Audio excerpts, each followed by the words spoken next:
two, three.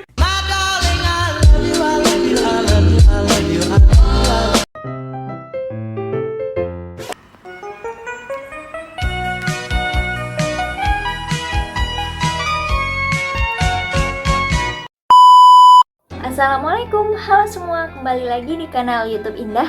Apa kabar nih teman-teman? Semoga selalu dalam keadaan sehat walafiat dan dimudahkan segala urusan kita ya. Nah, pada kali ini, pada pertemuan apresiasi puisi ke-8, kita membahas mengenai puisi bebas atau puisi tidak berpola. Dan kita juga akan membandingkan puisi bebas dari kedua sastrawan terkenal Indonesia.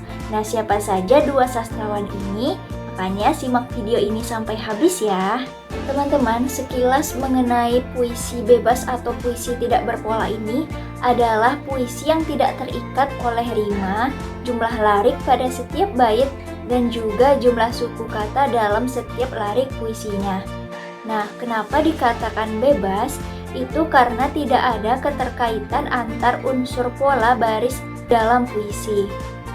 Nah, dalam puisi tidak berpola ini, penyair itu memiliki kebebasan dalam mengekspresikan perasaan, ide, atau pengalaman mereka tanpa diikat oleh aturan-aturan yang ada pada puisi berpola.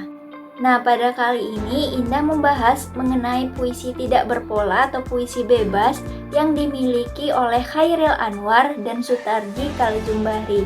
Simak cuplikan sesudah ini. Siapa sih yang tidak mengenal Chairil Anwar? Beliau merupakan tokoh penyair yang tidak lepas dari dunia puisi Indonesia modern, sehingga menjadi pelopor pada angkatan 45 dalam sastra Indonesia. Chairil Anwar lahir pada tanggal 22 Juli 1922 di Medan, Sumatera Utara. Chairil Anwar memiliki peran yang sangat penting dalam perkembangan sastra Indonesia, khususnya sebagai pelopor angkatan 45. Beliau merupakan salah satu penyair terkemuka di generasinya dan berjasa besar dalam melakukan pembaruan puisi Indonesia. H.B. Jassin selalu memuji karya-karya dari Chairil Anwar ini. Beliau mengatakan, jika kita membaca sajak-sajak Chairil Anwar, kita selalu merasa terpesona dan tidak ada bosan-bosannya. Setiap kali kita membacanya, pikiran kita mengembara jauh dan selalu menemukan sesuatu yang baru atau sesuatu yang sebelumnya tidak kita lihat atau tidak kita rasakan dari sudut pandang lain. Chairil Anwar ini adalah pengarang yang lebih mengutamakan kandungan makna, isi dan amanat pada karyanya di samping unsur estetika. Puisi karangan Chairil Anwar merupakan hasil pemikiran beliau terhadap suatu hal, sehingga isi puisi tersebut ditemukan perkembangan pemikirannya yang bertolak menuju klimaks. Nah, puisi-puisi Chairil Anwar, setiap baris atau baitnya dapat berdiri sendiri tanpa berkaitan langsung dengan baris atau bait sebelumnya.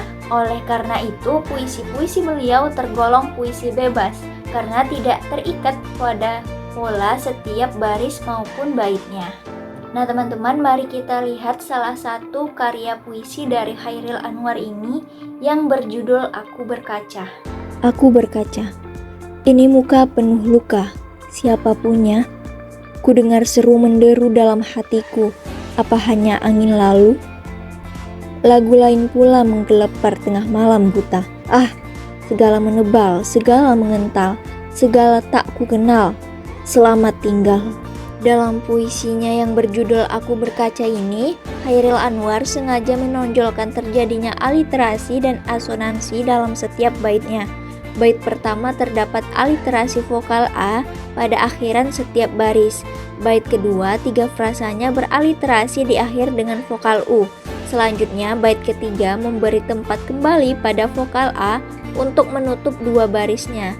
2 bait berikutnya ditutup dengan tanda seru. Tanda baca tersebut menandakan bahwa Chairil Anwar memberi penekanan puisinya agar menjadi klimaks. Secara khusus pada bait terakhir, 3 barisnya berasonansi pada suku kata al. Peralihan dari aliterasi atau berkarakter terbuka menuju asonansi atau berkarakter tertutup pada akhir puisi ini sekaligus seperti menutup atau menyelesaikan puisi dalam bentuk klimaks. Keindahan bunyi yang ditampakkan puisi ini menjadi bagian dari pesan, bahkan pesan itu sendiri.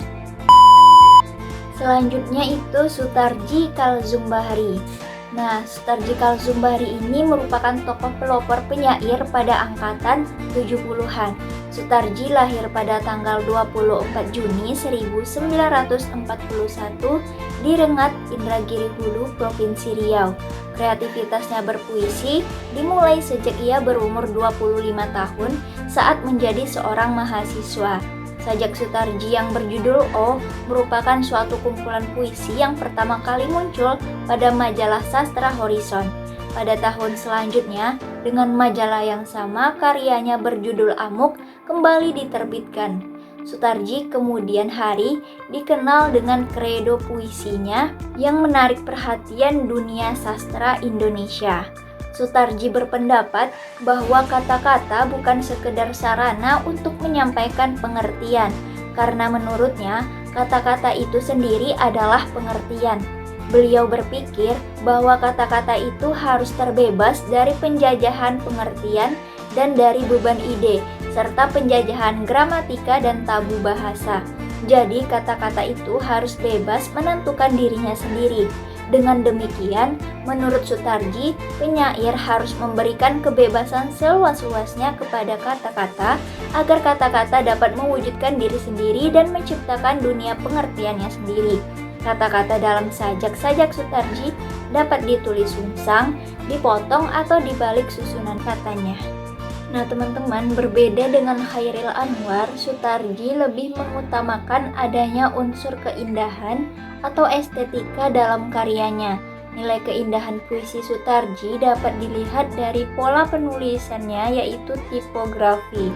Sutarji Kalzumbahri juga banyak menggunakan bahasa figuratif melalui makna kias dalam puisinya.